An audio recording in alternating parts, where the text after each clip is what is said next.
Hi everyone, this is Amelia with Skagit. I'm here with Jennifer McGill at her home studio, and we're going to be interviewing her and asking her some questions about her art style, her medium, her influence, and all of the questions I know that you are dying to ask.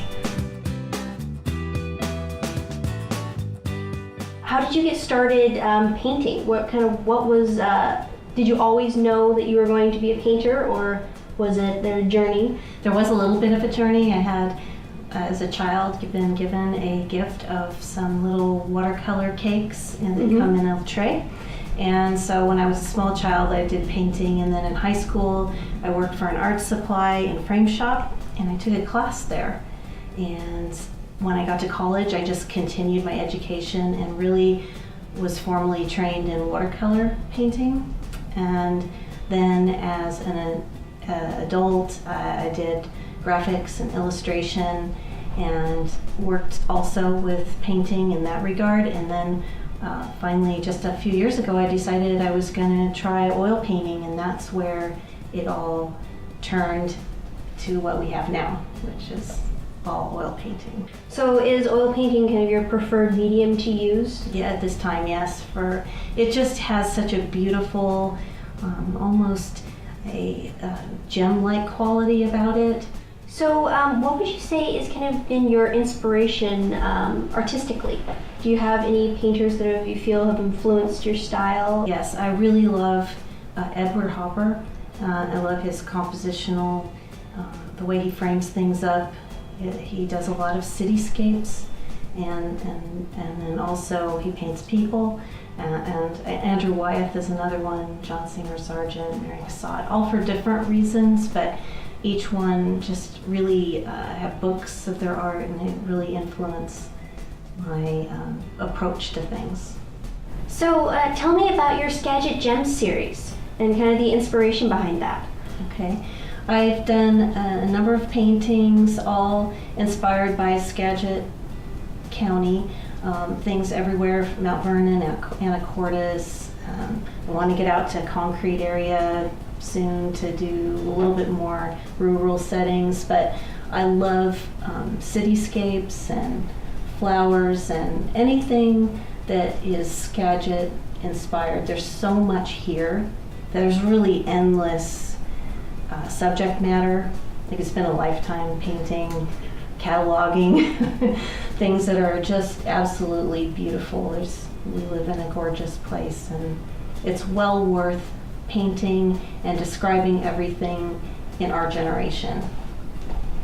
So you were talking a little bit earlier while we were talking about how people, when you were doing the studio tour, people would come in and be like, oh, I know that place. And that, I think, is something that's really special about the Skagit Gems series, is that it's these iconic places that people remember, and that they can they see their memories in the different pictures, and it's how they remember the tulip fields or Deception Pass Bridge.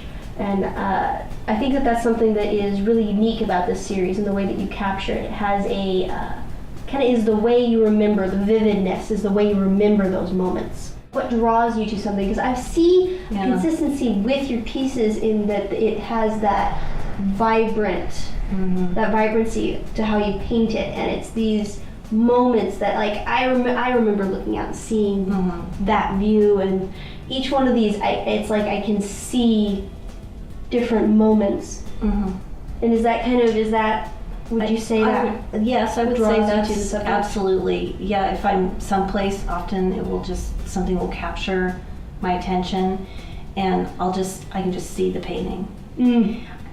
But I will say that oftentimes composition, much like Edward Hopper, I use him as an example only because he had such strong compositional elements that, to me, like, I would rather have the composition be awesome than and paint half the bridge than the whole bridge. And have an interesting story in that space. And that goes with everything. There's, sometimes things I add, sometimes things I take away in order to better make it work as a composition. And then also color. I really love color, so how does I love how the orange plays against the green, the reflections in the water. I mean, that's really what I wanted to paint, was the reflections in the water there, or that bus back there. You know, there's I love the flowers, but you know, to me the story was the bus in the field, and that's what it's called, Field Trip. Yes, there's something that draws me to that moment in describing the natural beauty, because people are always surprised. They're like, I know that's the color of the water there, and you've rendered it just the way I remember it. Tell us a little bit more about the Lincoln Theater painting. And I mean, it is how we found you. We were looking for different artists for our magazine. We were looking for pictures and paintings of Lincoln Theater, and we were captivated by this painting that you did of Lincoln Theater. We saw it on Instagram. We messaged you there, and you were very happy to have it in the magazine. Yeah. And kind of tell me a little more about that. So, the Lincoln Theater has a special place in my heart. I have a son who is a performer. He's a drummer, and so the Lincoln is always wonderful about supporting the local music scene and the high school students. So there are plenty of jazz performances throughout the year that everyone should catch if you're in Skagit.